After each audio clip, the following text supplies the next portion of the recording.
बारिशों के मौसम में वो जो अपने कमरे की खिड़कियों को बंद करके बादलों के जाने का इंतज़ार करते हैं, वो भी एक ज़माने में बारिशों की बूंदों से खेलते रहे होंगे। चौदहवीं की रातों में जल्द सोने वालों की चांदनी से माजी में दोस्ती रही होगी।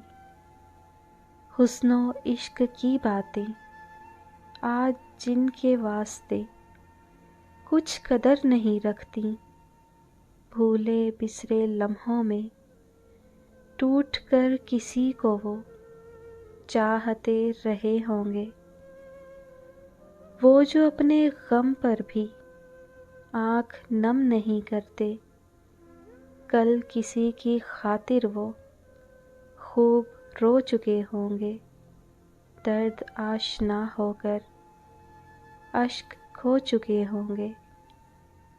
बारिशों के मौसम में वो जो अपने कमरे की खिड़कियों को बंद करके बादलों के जाने का इंतज़ार करते हैं।